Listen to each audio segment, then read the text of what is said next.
Karibisha katika kipindi tena siku ya leo. Jana tulianza kuongelea kipengele cha pili katika somo letu, ambalo somo letu linasema namna ya kushughulika na roho za upinzani juu yako.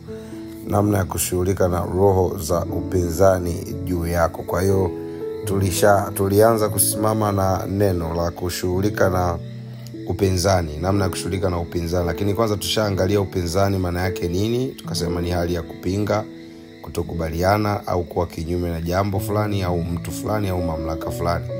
Ni nguvu ya kuzuia au kuleta changamoto dhidi ya mwelekeo uliopo, ndio maana ya upinzani. Lakini tukaangalia kwa nini unapata upinzani. Tukaona kwenye Warumi 1:18 na Timotheo 2:3-8. Maandiko haya yanafunua kinachopingwa ni kweli ya Kristo iliyo ndani. Yaani upinzani unakuja kwa sababu ya ile kweli uliyoibeba. Kwa hiyo hata kama wewe hujijui, lakini ukiwa tu una mbegu ya Kristo ndani yako, una mbegu ya Yesu ndani yako, una mbegu ya kweli ndani yako, popote utakapokuwa unakaa lazima unakuwa unafanywa upinzani, kwa sababu anajua ukichanua wewe, ile kweli iliyo ndani yako itachanua na utatengeneza ule ushuhuda ambao utavusha wengine na wengine watapokea. Kwa hiyo baada ya kugundua kwa nini unafanywa upinzani, tukagundua ni kwa sababu ile kweli uliyoibeba. Tukaenda hatua ya zile ambazo ni za upinzani. Tukaangalia kawaida ya upinzani unakuwa una hatua kadhaa. Tukaangalia hatua ya kwanza ni ile ya kutuma wapelelezi. Lazima watume wapelelezi wa kupeleleza. Tukaangalia Luka 20:20 anaposema wakamvizia, hii walikuwa wanamvizia Yesu, wakamvizia wakatuma wapelelezi waliojifanya kuwa watu wa haki ili wamnase katika maneno yake, wapate kumtia katika enzi na mamlaka ya aliwali. Kwa hiyo nikasema hatua ya kwanza wanatuma wapelelezi. Hapo ndio anatuambia waliojifanya kuwa watu wa haki. Yaani wapelelezi ni watu ambao wanajifanya wako kama pamoja na wewe. Ni watu ambao wako kwenye cycle yako. Hawaji wapelelezi, hawawi ni watu ambao wako kinyume na wewe moja kwa moja, kwa sababu akija mtu ambaye uko kinyume na wewe moja kwa moja, wewe utagundua kwamba hapa kuna kitu, mbona huyu mpinzani alafu yuko karibu. Kwa hiyo wapelelezi mara nyingi wanakuwa ni watu ambao ni watu wa aina yako. Wanaweza kaa hata ni marafiki zako, wanaweza kaa hata ni watu wa jamii yako. Kwa hiyo jana nilifafanua sana hichi kipengele. Nikasema pia kwa sababu gani wanatuma mapandikizi waliojifanya watu wa haki, ili kuja wanaigiza kama wako pamoja na wewe. Lakini pia akasema wanatafuta kukunasa katika chochote kitakachowapatia haki na uhalali wa kushtaki. Kwa nini wanapeleleza? Wanapeleleza kwa sababu hawawezi tu kukushtaki for no reason. Na lazima wapate uhalali, legal legitimacy, haki fulani itakaowapa uhalali wa kushtaki. Maana yake mamlaka au ulimwengu wa roho hauwezi kutenda kazi bila kuwa na mashtaka ya halali ya kumshikilia mtu. Kwa hiyo nikasema sasa hatua ya pili baada ya kutuma wapelelezi, hatua ya pili wanafanya mashauri. Maana yake wanazifanyia kazi sasa zile data ambazo wamezipokea. Ndio jana tulikuwa kwenye hicho kipengele kabla ya katika ghafla, lakini najua mliendelea vizuri na maombi. Wanafanya mashauri, yani zile data walizozikusanya. Hii tunaangalia kwenye Matendo ya Mitume sura ya 9 mstari wa 23 na 24. Tuliona kwa mtume Paulo ilikuwa hivyo, anasema hata siku nyingi zilizopita Wayahudi wakafanya shauri wamuue, lakini hila yao ilijulikana na Sauli, wakamvizia mlangoni mchana na usiku wapate kumuua. Kwa hiyo nikasema wakishapata uhalali na kuona kwamba hoja zina mashiko, na ndio sasa wanazipeleka kwenye vilinge, vizimba na madhabahu, na ili kupata hukumu, ili waweze yale mashauri yasikilizwe alafu itengenezwe hukumu juu yako. Maana yake ni kwamba walituma mpelelezi akakaa karibu yako, ambaye alikuwa anafuatilia kila hatua za maisha yako, biashara zako, uchumba wako, uko kwenye uchumba, uko kwenye biashara, uko kwenye huduma, uko kwenye elimu, mipango unayopanga. Sasa kwenye biashara unasema nataka nitoke sasa mtaani niingie kwenye biashara Kariakoo. Kwenye uchumba sasa unasema sasa nataka niombe nishauriane na mchumba wangu tuende kwenye step nyingine, nimsikie ana mpango gani na mimi, ana hoja gani, hoja alionayo, yani ana malengo gani na mimi.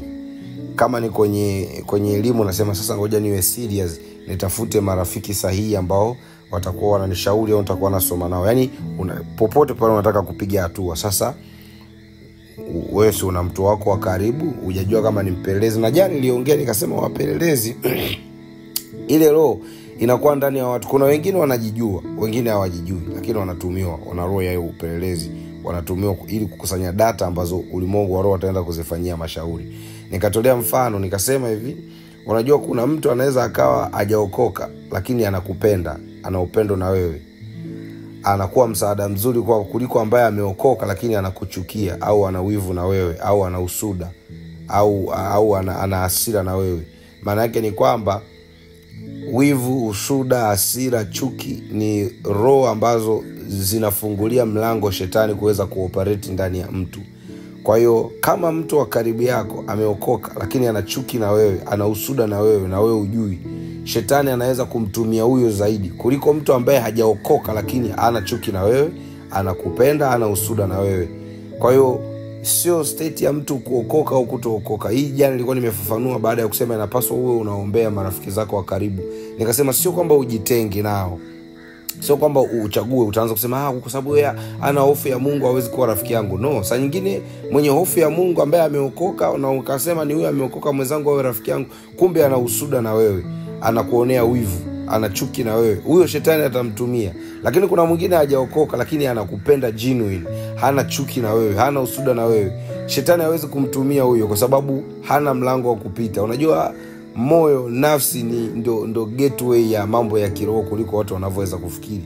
Kwa hiyo nikasema sasa huyu aliyekuwa karibu yako wewe unamshirikisha. Yaani sasa hizi nimeshaona uchumba wangu umekuwa muda mrefu, nataka niongee na mtu fulani, tuombe, nisaidie shoga yangu kuomba ili nitakapozungumza naye yeye anijue malengo yake, tunaenda next step. Sasa yule mtu, ile roho ya upelelezi sasa imeshapata taarifa, anaanza kusema eti naye anataka nani kwa kuolewa, atakawa yule sijui, mimi sijaona mwanaume muoaji pale. Anaanza kubwabwaja pembeni mbele ya watu. Miongoni mwa wanao wa kubwabwajia ndio sasa wale ambao wako kwenye kutafuta kukupinga kwenye kila kitu. Akiongea namna hiyo tayari ameshawapa data. Wanakwenda sasa kwenye vilinge, kwenye madhabahu na kwenye vizimba vyao. Vilinge nimesema ni mahali ambapo nguvu za giza zinakutana, wachawi, waganga, na kila siku lazima wakutane kwenye vilinge. Ukisikia kilinge ni mahali ambapo wachawi wanakutana, kilingeni lazima wakutane kila siku usiku. Vizimba nikasema ni kieneo ambacho wanakitengeneza kwa ajili ya kuinua mashtaka juu ya mtu. Ni kama vile mahakamani ukiingia pale kizimbani, mshtakiwa, mtuhumiwa anapopandishwa, alafu anaanza kusomewa mashtaka yake na hakimu, ndo pale kizimbani.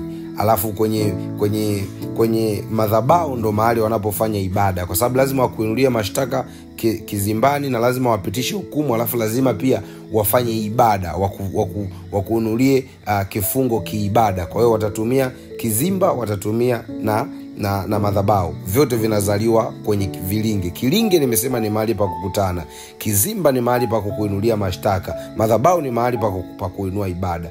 Kwa hiyo sasa wanaanza kufanya mashauri baada ya kupata data. Tumesikia kwamba anasema anataka aolewe. Ili mashauri yao yaweze kufanya kazi vizuri, waweze kupitisha hukumu, watasema tuvute kwanza taarifa za ukoo kwao. Ukoo kwao unasemaje kuhusu kuolewa?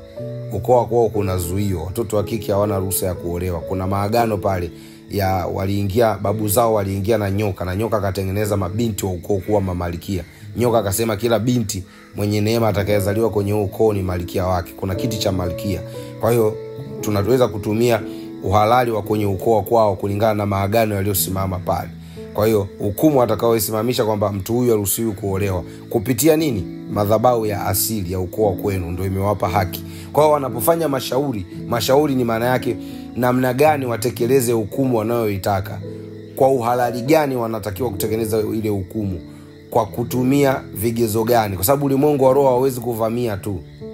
Wakiona kwenye misingi, wengine kuna kwenye misingi tu kunasema uruhusiwi kuwa tajiri. Kwa nini? Kwa sababu kwa bahati mbaya sana familia nyingi za Kiafrika mtoto wa kike akupewa kipaumbele. Mtoto wa kike hata akupewa kipaumbele cha kusoma, akupewa kipaumbele cha kushika fedha, yeye alikuwa anajulikana kama ni mtu wa kwenda kuolewa.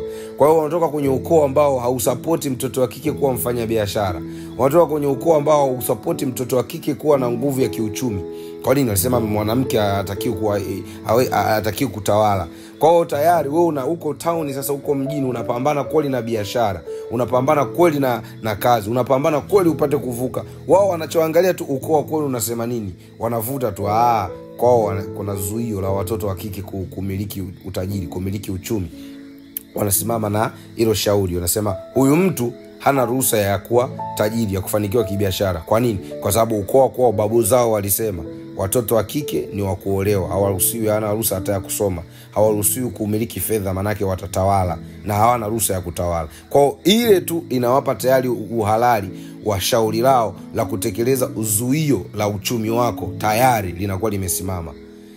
Kumbuka, shetani hawezi kupambana na wewe jino kwa jino, kwa sababu anajua wewe una Mungu, anajua umeokoka. Sasa unaweza ukajiuliza, kwa nini umeokoka lakini bado una struggle? Uokovu ni siku moja tu. Sasa hiyo wewe ulipookoka, sasa hiyo uokovu umeshakuja na mbinguni utaenda. Lakini ukombozi ni mchakato. Ukombozi unaokoka, baada ya kuokoka sasa unapitia ukombozi. Ukombozi wa nini? Ukombozi wa uchumi wako, ukombozi wa tumbo lako la uzazi, ukombozi wa nyota yako, ukombozi wa uzao wako, ukombozi sio wa watoto, ukombozi wa elimu yako. Hiyo sasa ni mchakato, na tofautiana kati ya mtu na mtu. Kwa nini? Inategemeana asili yako, vifungo. Kwa kuna wengine kwenye ukoo kulikuwa hakuna maagano, baba zao wengine walishapata neema ya wokovu, hawakufunga hayo maagano. Kwa hiyo unakuta huyu mtu akiokoka, akishaokoka tu, akianza kufanya maombi, akifanya maombi ya ukombozi siku moja tu, unaanza kuona mambo yake yanafunguka. Ni kwa sababu gani? Kwenye misingi wamekosa uhalali na haki. Sasa wewe unatoka kwenye misingi ambayo uhalali wa mazuio uko kwa kiwango kikubwa.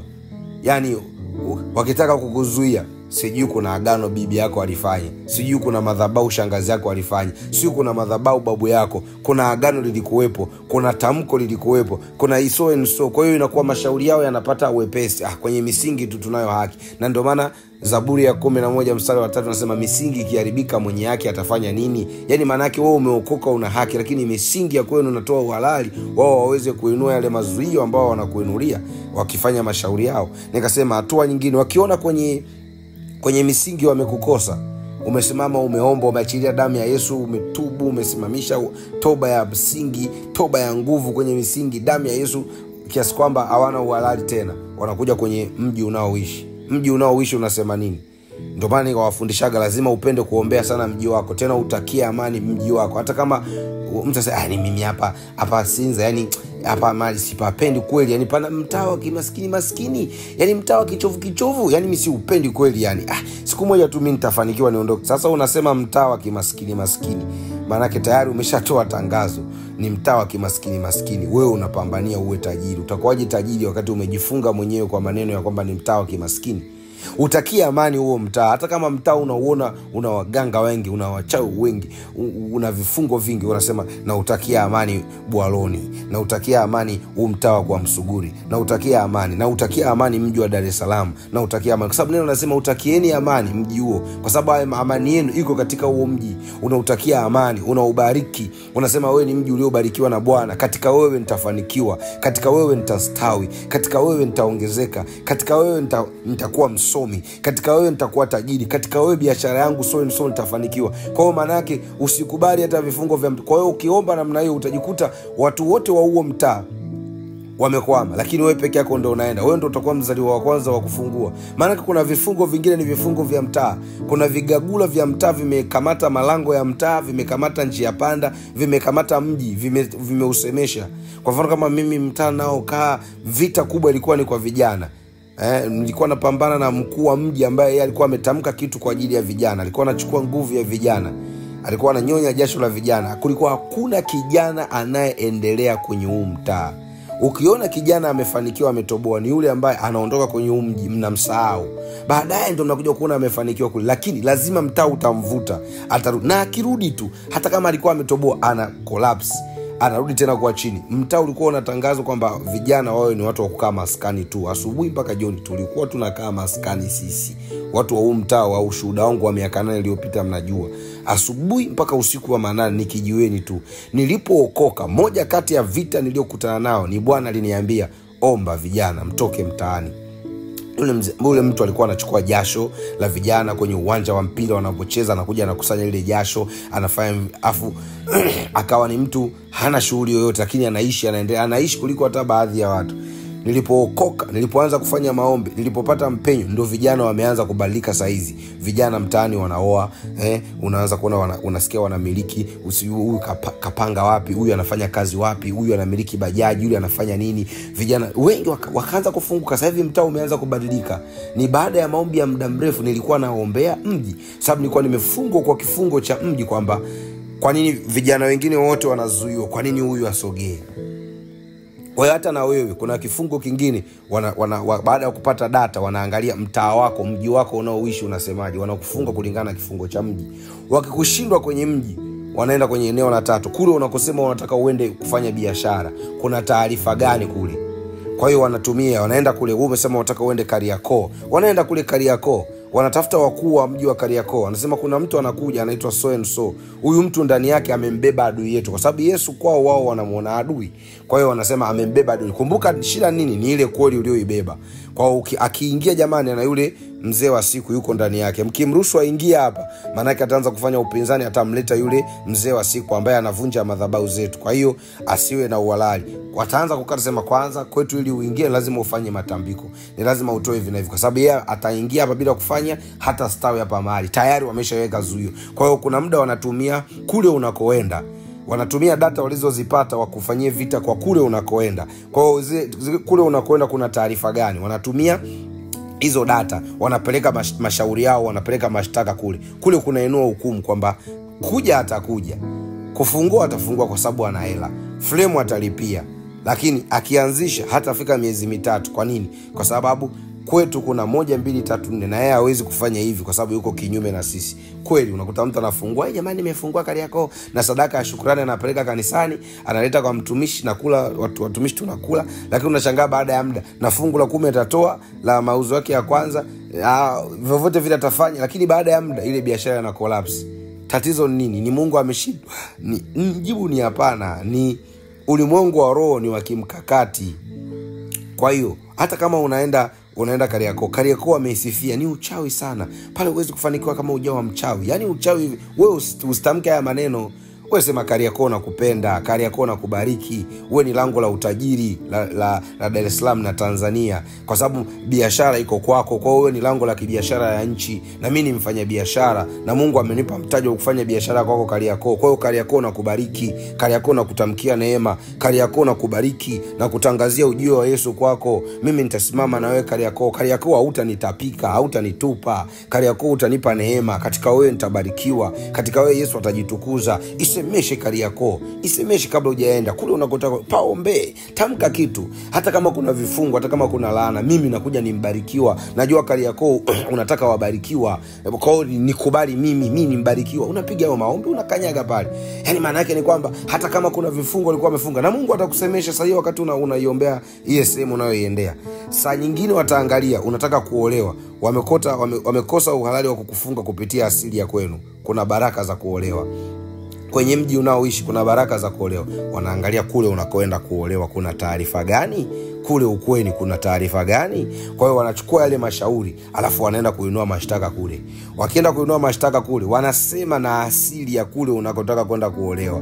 Unashangaa uchumba wenu ulikuwa tu vizuri, mama mko alikuwa anakupenda, mlikuwa mko sawa. Dakika mkitangaza habari ya kutaka kuoana, ndio unajuaga kwamba waga mawifi wanachuki. Ndio unajuaga mama mko anaweza kakataa mtu. Ndio unajuaga kwamba mume wako ana tabia, yule mchumba ana tabia, sio yeye. Tayari ulimwengu wa roho umeshaenda kupeleka mashtaka kule kwenye misingi na madhabahu za kule unakoenda kuolewa. Kwa hiyo wanasema, jamani, anakuja mtu amembeba adui yetu. Kumbuka Yesu kwao ni adui, wamembeba yule mzee wa siku. Kwa hiyo ile madhabahu ya kule unakoolewa, ukiwa kwenye uchumba wana shida, si wanajua hautaingia. Kwani wachumba ni wangapi? Wachumba si wanakuja na kuondoka. Huyo mwanaume kabla ya kuwa naye amekuwa na wangapi? Kwa hiyo haina shida. Lakini ukishatangaziwa mnataka kufanya habari ya kuoana, sasa ndio utajuaga kuna vita katika ulimwengu wa roho. Kwa nini? Kwa sababu saa hii ile madhabahu ndio imeona, huyu sasa ataingia na ameibeba ile kweli. Akija na maana anakuwa mpinzani kwetu. Kwa hiyo wale wanaofanya vita na wewe wanafanya mashauri na asili ya kule unakotaka kwenda kuoa au kuolewa. Sasa ndo utaanza kuona visa na visanga ambavyo hukuwahi kufikiri kama vipo. Hasa kuna watu wengine wanarudi nyuma hapo. Mtumishi, mimi nimesikia, yani nimeambiwa mama mkwe kasema sikutaki. Na wengine wanakimbilia kusema Mungu amenifunulia mapema kabisa, kwa hiyo sitakiwi kuolewa. Okay, unaweza kuwa ni kweli ni Mungu amekufunulia, lakini ukishapata data, piga magoti, anza kuomba, mwambie Mungu, mimi huyu mtu ndio nilikuwa namuona kwenye ndoa na yeye, lakini nimeona mambo haya, lakini mimi sina tatizo, nachotaka ni kusikia kutoka kwako. Ni Mungu, wewe umenipa hapo, naenda hapo, unaanza kuviombea. Na kama Mungu akikwambia hapo hapana, basi. Lakini kama kuna mahali Mungu anaweza kukwambia ni mimi ndo nimekuambia, nataka nijitwalie kisasi kwenye ule ukoo, utaoana wewe na huyo mtu, pamoja na kwamba wako wanawakata, lakini nitakubariki kwenye hiyo familia, utazaa uzao ambao ndo mimi nitajitwalia kisasi kwa hiyo miungu, kwamba wewe ndo unaenda kubadilisha historia. Kwa hiyo ni muhimu sana kujua unapofika hii hatua. Nikasema sasa, wakishafanya mashauri wanasimamisha hukumu. Kwa hiyo nikasema jana, utakuta kuna mtu ana hukumu ya mauti, kuna mtu ana hukumu ya kukataliwa, kuna mtu ana hukumu ya kutengwa, kuna mtu ana hukumu ya kutofanikiwa. Kwa hiyo wewe katika ile hatua yako unaotaka kwenda, wao wanataka kuinua upinzani na wewe, wanafanya mashauri, alafu wanakugongea muhuri. Ule muhuri unatembea nao kila mahali unapoenda bila wewe kujijua. Unasema hivi, huku kwa Msuguri watu wananichukia na mimi wananichukia, ndio maana biashara ngoja nihamie Sinza.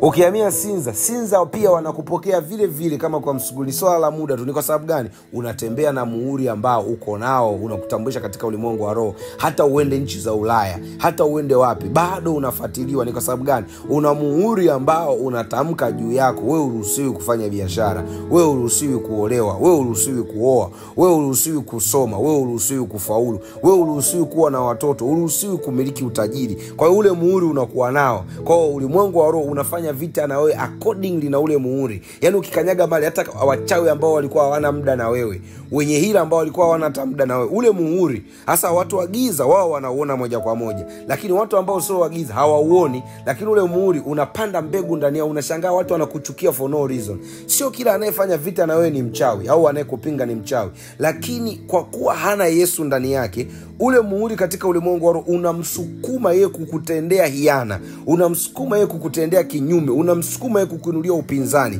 hata ajui kwa nini anakupinga. Kumbe ni kwa sababu unatembea na muhuri ambao unatangaza upinzani kwako. Kwa hiyo sasa leo tunaomba kwenye maombi, tunaombea mambo mawili. Jambo la kwanza ni kutengua mashauri na makusudi yao, kwa sababu kumbuka tayari kusanya data. Mimi sijui wewe wanafanya mashauri mangapi juu yako, juu ya uchumi wako, juu ya ndoa yako, juu ya baraka zako, juu ya ustawi wako, hatua unazotamani kwenda. Sijui wamefanya mashauri mangapi na sijui wameshauriana nini juu ya kwako, lakini nachojua kuna mashauri wamefanya. Kwa hiyo kitu cha kwanza tutaombea kutengua hayo mashauri. Tutasimama na neno la Zaburi ya 33 mstari wa 10 na wa 11. Zaburi ya 33 mstari wa 10 na wa 11. Bwana huyabatilisha mashauri ya mataifa, huyatangua makusudi ya watu. Mstari wa 11. Shauri la Bwana litasimama milele, makusudi ya moyo wake hata vizazi na vizazi. Hilo ni jambo la kwanza. Lakini jambo la pili, tutatumia neno la Ufunuo wa Yohana 5 mstari wa 8 hadi wa 10, kushughulika na mihuri. Kumbuka nikasema wakishafanya mashauri wanasimamisha hukumu na mihuri. Kwa hiyo kuna mihuri imegongwa. Neno linasema hivi, wastahili wewe kuchukua kitabu na kuzifungua mihuri zako, kwa kuwa ulichinjwa ukamnunulia Mungu kwa damu yako watu wa kila kabila, kila lugha na jamaa, taifa na ufalme, ukawafanya makuhani na ufalme, nao wamiliki juu ya nchi. Kwa hiyo haijalishi ulikuwa umegongwa muhuri gani, damu ya Yesu ina uwezo kufuta hiyo mihuri na ikabadilisha. Alinunua kila taifa, kila lugha na jamaa. Haijalishi kwenye jamaa yako walikugonga muhuri gani. Kwenye jamaa yako, kwenye ukoo wako mna mihuri kwamba hamruhusiwi kuolewa. Yesu akikununua anavunja huo muhuri. Kwenye jamaa yako, kwenye kabila la kwenu kuna muhuri ya kwamba hamruhusiwi kuwa matajiri. Yesu akikununua kwa damu yake anavunja huo muhuri, anabadilisha, anakufanya uwe kuhani na umiliki juu ya nchi. Maana yake unapatiwa muhuri mwingine. Kwa hiyo tutashughulika nayo mambo mawili, kutengua mashauri na kuvunja mihuri. Washa maiki yako tuombe. Wewe ulika kwenye position nzuri. Washa maiki tuombe, ambaye unaweza kuwasha maiki. Lakini wewe ambaye uko mahali ya position hauwezi kuwasha, tuombe tu pamoja. Tamka maneno hapa pamoja na mimi. Sema, Bwana Yesu, asante kwa ajili ya neema yako. Ninajua kwenye maisha yangu mashauri ni mengi sana yametamkwa, kuanzia ngazi ya familia na ukoo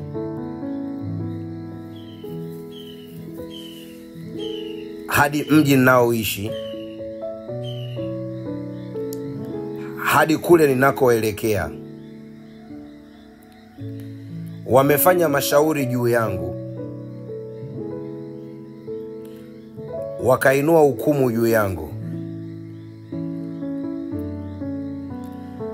wakagonga na muhuri juu ya zile hukumu.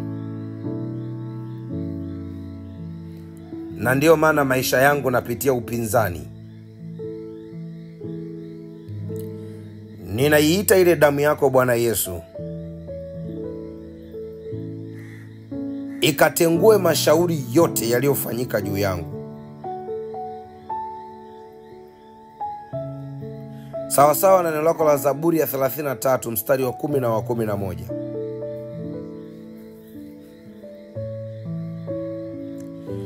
Bwana huyabatilisha mashauri ya mataifa, huyatangua makusudi ya watu. Shauri la Bwana litasimama milele, makusudi ya moyo wake vizazi hata vizazi. Bwana, tengua mashauri ya mataifa, na kwa ile damu yako Bwana Yesu, vunja na ufute kila mihuri waliogonga juu yangu.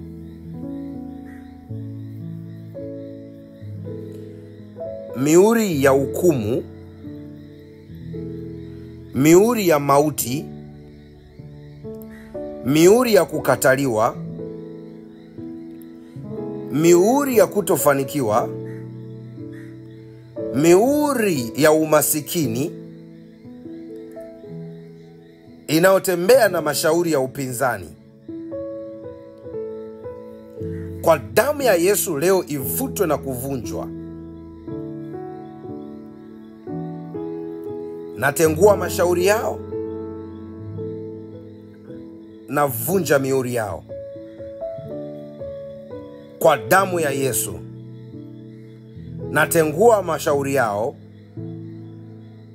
na vunja mihuri yao kwa damu ya Yesu. Nenda mbele za Mungu, nenda mbele za Mungu. Vunja mihuri, tengua mashauri yao. Nenda mbele za Mungu, tumia damu ya Yesu, tumia damu ya Yesu, tumia damu ya Yesu. Tengua mashauri yao, vunja mihuri yao. Tengua mashauri yao, vunja mihuri yao. Tumia damu ya Yesu. Robo yanda rabaseke rienda rabasai. Mungu, katika jina la Yesu Kristo, ninasimama kwa neno lako lenye nguvu. Ninasimama kwa neno lako pamoja na kusanyiko hili. Ninasimama na neno lako pamoja na mtu huyu. Neno lako la Zaburi ya 33 mstari wa 10 na wa 11. Bwana, unayabatilisha mashauri ya mataifa, unayatengua makusudi ya watu. Shauri lako Bwana ndio litasimama milele, na kusudi la moyo wako vizazi hata vizazi, katika jina la Yesu Kristo. Mungu, tunasimama katika ulimwengu wa roho. Tunatengua kila mashauri ya giza yaliyofanywa kwenye vilinge na vizimba na madhabahu. Shauri yaliyofanywa, mashauri ya kuinua mazuio, mashauri ya kufanya upinzani yaliyofanywa kwenye vizinge, waliofanya kwenye vilinge, kwenye vizimba, kwenye madhabahu. Mashauri ya kwamba hatustahili kustawi, wakagonga na mihuri yao. Kwa damu ya mwana kondoo tunapangua hayo mashauri, tunapangua hayo mashauri. Ninaomba na mtu huyu, Mungu, tazama namna ambavyo wamefanya mashauri ya kwamba amesimamishwa hukumu, anatembea na hukumu ya mauti, anatembea na hukumu ya giza, anatembea na hukumu ya kukataliwa, anatembea na hukumu ya vizuizi. Ona anavyopambana. Kila anapotaka kupata mpenyo, ndipo ile hukumu inaponyanyuka. Kila anapotaka kuanzisha jambo jipya, ndipo ile hukumu inaponyanyuka, na kuzimu inamzuia kupitia zile hukumu, kwa kuwa ana muhuri wa hukumu. Kila anapotaka kuvuka, anashindwa kuvuka. Mungu, katika jina la Yesu leo tunaomba kwa damu yako Bwana, kwa damu yako Bwana, tengua hiyo mihuri ya hukumu, futa hiyo mihuri ya hukumu iliyotengenezwa kutokana na mashauri, kwa kuwa unayatengua mashauri ya madhabahu za ukoo, mashauri ya madhabahu za kifamilia, mashauri ya madhabahu za mtaa, mashauri ya madhabahu za mji. mashauri ya madhabahu za kule anakoolewa, kule anakotaka kuolewa, kule anakotaka kuoa, mashauri ya madhabahu za kule anakotaka kwenda kwenye biashara, kule anakotaka kwenda kielimu, kila mashauri yaliyopitisha na zile hukumu kwa damu ya mwanakondoo tunatengua. Endelea kuomba, endelea kuomba, endelea kuomba. Kuna nguvu inaachiliwa ndani yako. Endelea kuomba, endelea kuomba, endelea kuomba, endelea kuomba, endelea kuomba. Kuna nguvu inaachiliwa ndani yako. Tumia hiyo damu ya Yesu, tengua mashauri. Tumia damu ya Yesu, vunja hizo hukumu. Tumia damu ya Yesu, futa hiyo mihuri ya hukumu. Tumia hiyo damu ya mwanakondoo. Sawa na Ufunuo wa Yohana sura ya 5 mstari wa 8 hadi wa 10. Tunatumia hiyo damu ya mwanakondoo kuondoa hiyo mihuri ya hukumu za kukataliwa, hukumu za kuzuiwa. Rabayanda Rabasaka. Kuna nguvu inaachiliwa ndani yako. Usiogope. Kuna watu wanasikia kutapika. Hizo hukumu zinakutapika. Hizo hukumu, vifungo vyote, mihuri inaondoka. Endelea kuomba. Kifungo kimefungwa wapi? Kuna wengine watasikia miguu inawaka moto. Kuna wengine watasikia matumbo ya uzazi yanacheza, yanatetemeka. Wapi wameweka hicho kifungo? Kuna wengine kwenye paji la uso kuna waka moto. Endelea kuomba. Mihuri waliogoga kwenye paji la uso, unatembea na muhuri wa hukumu kwamba uruhusiwi kufanikiwa. Ndio maana kokote unakoenda vita ni ile ile. Kila biashara unayofanya ukitaka kuvuka kuna zuio. Wamesema kwenye ukoo wa kwenu hakuna kufanya biashara mpaka kufanya makubaliano kupitia agano la zinaa. Waliofanya zinaa za ndugu kwenye ukoo wa kwenu ndio wanaofanikiwa. Wewe umegoma kufanya hiyo zinaa, unashindwa kwenda. Wewe umegoma kufanya hiyo zinaa, ndio maana biashara yako haiendi. Wanainua mashtaka kwamba kwa nini hujafanya agano na kwa nini ufanikiwe wakati kwenu kuna maagano, kuna muhuri wa hilo agano. Rabayanda Rabasai. Endelea kuomba. Kila upinzani omba, kuna nguvu inaachiliwa. Tengua mashauri ya upinzani na hukumu zake zote na mihuri. Tengua kwa damu ya mwanakondoo. Batilisha kwa damu ya mwanakondoo. Haribu kwa damu ya mwanakondoo. Kuna watu wanahudumiwa sasa. Kuna watu wanafunguliwa sasa. Tayari unafunguliwa. Endelea kuomba. Nami nakuombea. Kila hukumu ya upinzani umeinuliwa. Kila unapofanya mipango, kila unapoanzisha biashara, kabla ya kufanikiwa ndo hapo inaharibika. Wengine inaharibikia kwenye wazo. Ukitaka kuanzisha kitu ndo hapo kinaharibika. Wengine ukiwa katika hali ya kufanikiwa kina kolapsi, unasikia kukata tamaa. Ni kwa sababu kuna hukumu inayoinua upinzani. Ulimwengu wa roho wa giza wanashughulika na kutumia zile hukumu zilizosimama na wewe kwenye malango ya familia, kwenye malango ya ukoo, kwenye malango ya mji unaoishi, kwenye malango ya kule unakoelekea. Tumia hiyo damu ya mwanakondoo, omba. Roho Mtakatifu yuko tayari kutusaidia. Tumia hiyo damu ya mwanakondoo, omba. Wewe unajua unakopita. Wewe unajua vita ulio nayo.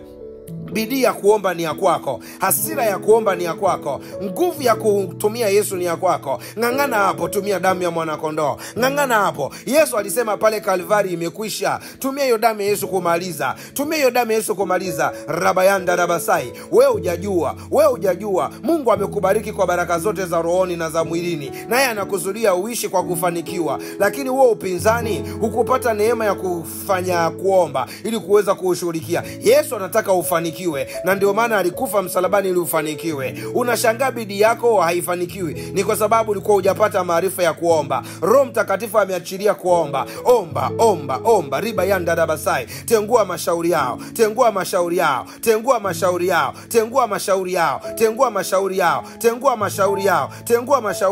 Rabayanda Rababadia Babruza Bandara Bakoria. Tengua mashauri yao. Ribandere Basaka Rindiri Bakoria. Tengua mashauri yao. Koroboseke Ribayando Robosai. Tengua mashauri yao. Koroboseke Ribayanda Rabasai.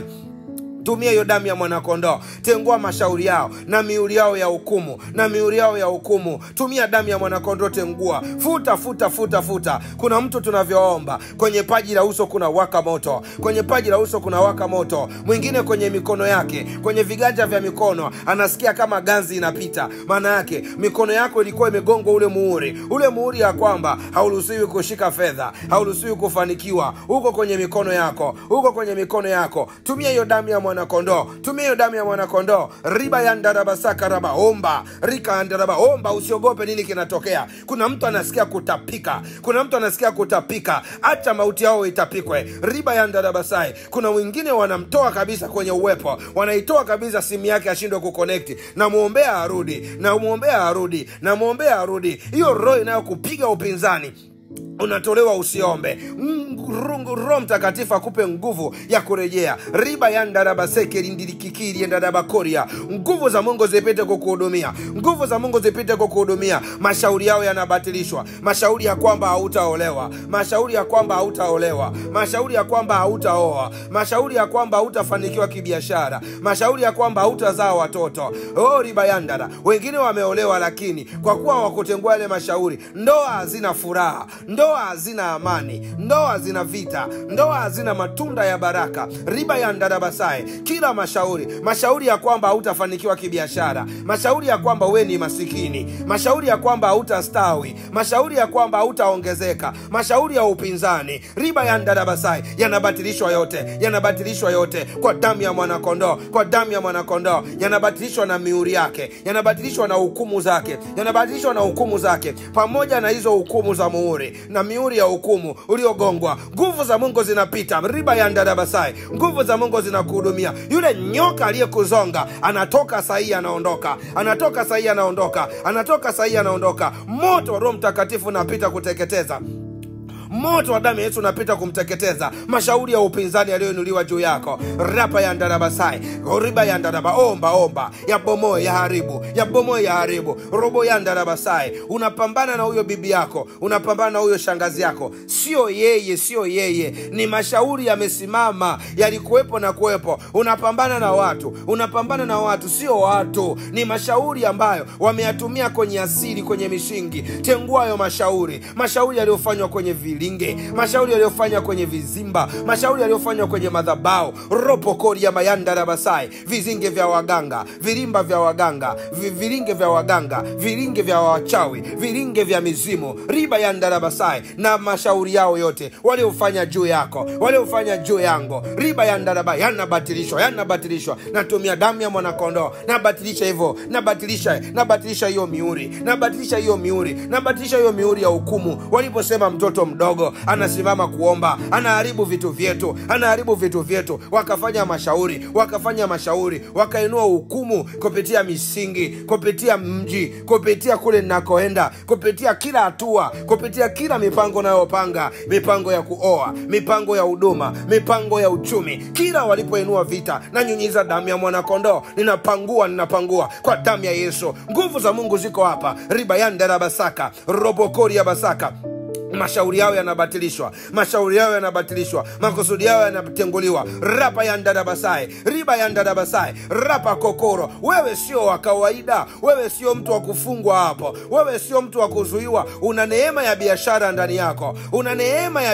ndani yako. Una nyota kubwa. Una kibali. Una neema ya kustawi. Una neema ya kimataifa. Una malango ya kimataifa. Lakini mashauri yameinuliwa. Yako malangoni kukuzuia. Leo tunatangua ya mashauri. Huo upinzani hautasimama na wewe.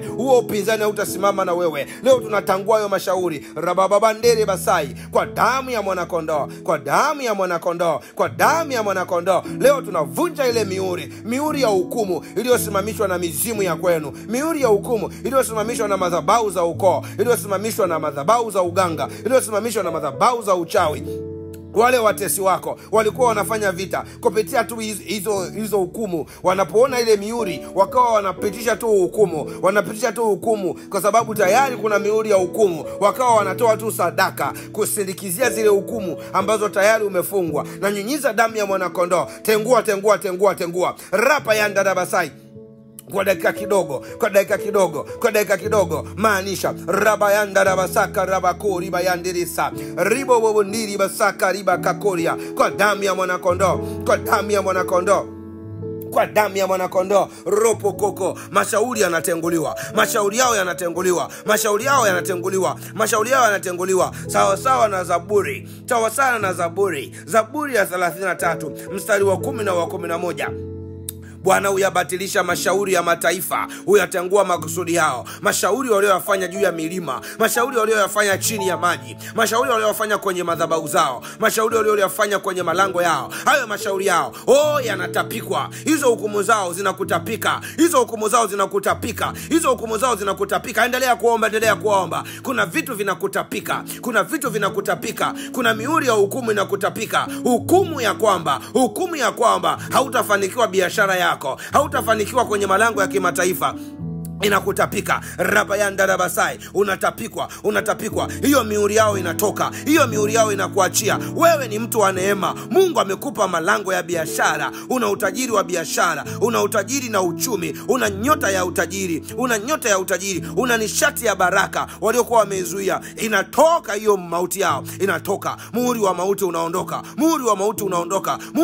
unaondoka, ule upinzani unang'oka kabisa kati yako, hautasimama. Ni majira ya kufanikiwa. Ule upinzani uliosimama na wewe unangolewa. Rapa ya ndarabasaka ya ndarabasai, kwa damu ya mwanakondoo, kwa damu ya mwanakondoo. Rapa ya ndarabasai. Nguvu ya Mungu inamiminika ndani yako, wa kuolewa wanaenda kuolewa, wa kuoa wanaenda kuoa, wa biashara wanaenda kufanya biashara, wa kimataifa wanakwenda kimataifa. Ule upinzani unangolewa, Riba ya ndarabasaka rababadia babruza bandarabasai, katika damu ya mwanakondoo. Upinzani wote unangolewa, muhuri wao umefutwa, hukumu zao zimeondolewa. Riba ya ndarabasaka rabaya korobo seke riba ya ndarabasai, katika jina la Yesu Kristo, katika damu ya mwanakondoo, katika damu ya mwanakondoo. Ropo yanda rabasai, rika mandorobosai, ropo koria bayandoro, ropo sekeri baya, rika mandarabasai, korobo sekeri, riba yanda rabasai, korobo seke, riba yanda rabasai, koraba yanda ribasai, katika damu ya mwanakondoo. Mihuri yao inafutwa kabisa.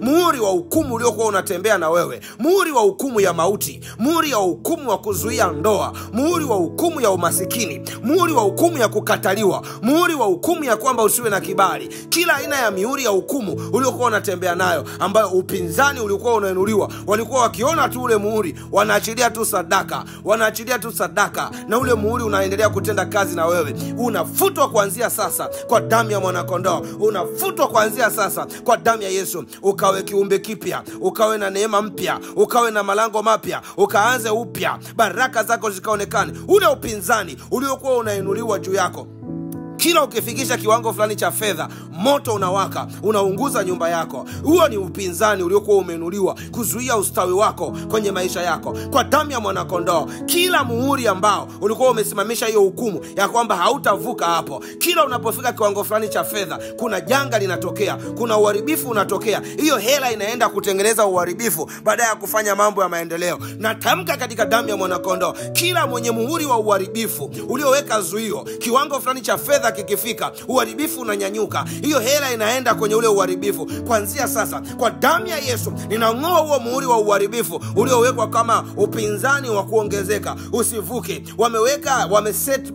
Wameset mstari ambao hauwezi kuvuka. Kila ukikaribia kuvuka kiwango cha fedha, kuna shida inatokea. Mmoja anaona ni kuunguliwa kwa moto. Ni yule ambaye moto unatokea, unaunguza nyumba yako na vitu vyako. Unaanza tena upya kununua ile fedha uliokuwa unatarajia kufanya jambo la maendeleo, unatatua majanga. Kwa damu ya mwanakondoo, hiyo roho ninaikemea na kuiharibu. Maana ulitakiwa huo umeshajenga na nyumba yako, lakini mpaka sasa wamezuia. Ninakataa hiyo roho ya majanga yanayoinuliwa kuleta uharibifu wakati unatakiwa kuvuka kiuchumi. Toka kwa damu ya Yesu, mwachie mtu huyu. Toka, ondoka. Uharibifu unaoinuliwa kila unapotaka kufanya jambo la maendeleo. Kiwango cha fedha kikifika, kuna shida ya uharibifu inatokea. Na kemea huo uharibifu, huo muhuri uliokuwa unatembea nao, iwe ni kwenye tumbo la uzazi, iwe ni kwenye mikono yako, iwe ni kwenye paji la uso, iwe ni kwenye miguu yako. Na kemea kwa damu ya Yesu. Toka huo muhuri, na nyunyiza damu ya Yesu ambayo inavunja kila mihuri. Vunjika we muhuri. Toka muhuri wa upinzani. Hutamletea uharibifu tena huyu mtu. Atavuka hicho kiwango cha fedha. mlikosema hatavuka, maana ni mtu wa kustawi, ni mtu wa biashara. Horiba ya ndarabasai rikaka. Wengine wamewekewa muhuri kwamba huyu ni mtu wa madeni, huyu ni mtu wa kukopa, huyu ni mtu wa madeni. Kila unapoenda madeni hayakuachii, kila unaposogea madeni hayakuachii. Nafuta huo muhuri wa madeni, maana yameandikwa utakopesha, hautakopa, hautakopa bali utakopesha mataifa. Raba ya ndarabasai. Nafuta huo muhuri wa roho ya mikopo, nafuta huo muhuri wa roho ya mikopo waliokuinulia kwenye upinzani wa uchumi kwamba utakuwa ni mtu wa kulipa tu madeni. Fedha unayoipata haufanyi mambo ya maendeleo, ni kulipa tu madeni. Nafuta huo muhuri kwa damu ya mwanakondoo. Upinzani kwenye uchumi ulioweka roho ya madeni, futika kwa damu ya mwanakondoo, futika kwa damu ya mwanakondoo. Kwa jina la Yesu huo muhuri unaondoka, huo muhuri unang'oka, huo muhuri hautakaa tena kwa damu ya Yesu Kristo, kwa damu ya Yesu Kristo, kwa damu ya Yesu Kristo, kwa damu ya Yesu Kristo, na kwa jina la Yesu Kristo. Nguvu ya damu ya mwanakondoo ikasimame pamoja na wewe katika jina la Yesu Kristo, katika jina la Yesu Kristo. Mungu akakubariki, Mungu akakupe hatua, Mungu akakustawishe, akakuongoze ukapate kuongezeka, ukapate kuongezeka, ukapate kuongezeka katika damu ya Yesu Kristo wa Nazareti, mwana wa Mungu aliye hai. Raba yanda raba sai. Asante Bwana Yesu. Asante Yesu, asante Yesu, asante Yesu. Ropokoria mayanda rabasai, rimanda rabasaka rapako, robo yando robo seke riba kako, ribu yanda rabasai. Katika damu ya Yesu, katika damu ya Yesu, katika damu ya Yesu, katika jina la Yesu, katika jina la Yesu, katika damu ya Yesu, katika damu ya Yesu. Robo yanda raba. Asante Yesu, asante Yesu, asante Yesu, asante Yesu. Asante Yesu, asante Yesu, asante Yesu, asante Yesu, asante Yesu, asante Yesu, asante Yesu. Bwana Yesu asifiwe. Neema ya Mungu endelee kuwa na wewe. Tumeomba, lakini kuna watu bado roho ya kuomba inaachiliwa ndani yako. Tunaahirisha kipindi lakini hatuahirishi kuomba. Wakati tunaomba nikawa nasemesha, kuna watu wana mihuri inaofanya vita na uchumi wao. Wamewekewa roho za madeni, watu wa kukopa. Kila anapoenda ule muhuri ndo unamtambulisha, anashughulika tu na madeni. Kuna wengine nikapewa wamewekewa upinzani wa uchumi kwa kuwekewa muhuri wa unaosema hatakiwi kuvuka kiwango fulani cha fedha. Kila anapoanza kuona nuru ya fedha inakuja, kuna janga linatokea. Mmoja ni mwanangu ambaye anaunguliwa na moto mara kwa mara.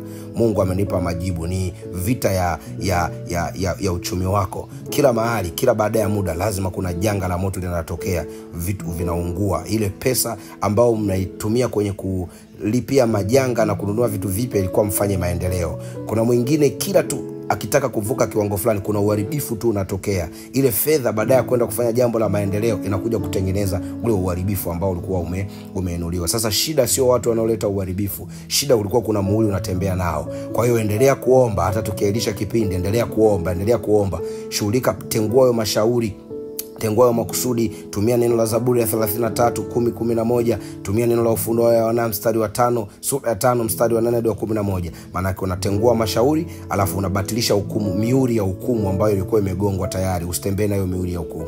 Endelea kuomba na Mungu akubariki. Nikaambiwa watu wengine ile mihuri watesi wako wakiiona hawahangaiki. Wanachofanya ni wanatoa tu sadaka, kwa sababu tayari wanaona ule muhuri wa uharibifu, wanaona ule muhuri. Wanachofanya wanainua tu sadaka, kama ambavyo ule muhuri unasema ruhusiwi kufanikiwa, nimeachilia hii sadaka kweli hatafanikiwa. Kwa hiyo wanakufanyia vita kulingana na ule muhuri. Endelea kuomba, tu Mungu awabariki. Tumeahirisha kipindi, hatujaahirisha kuomba. Roho ya kuomba bado iko ndani ya watu. Wengine nilikuwa naona wanatapika hivyo vifungo. Kuna mmoja nimeona amechomolewa kabisa saa ya maombi, simu yake ikakata, amejaribu kurudi imeshindikana, lakini nguvu za Mungu ziko huko anakoendelea kuomba. Mungu awabariki katika jina la Yesu.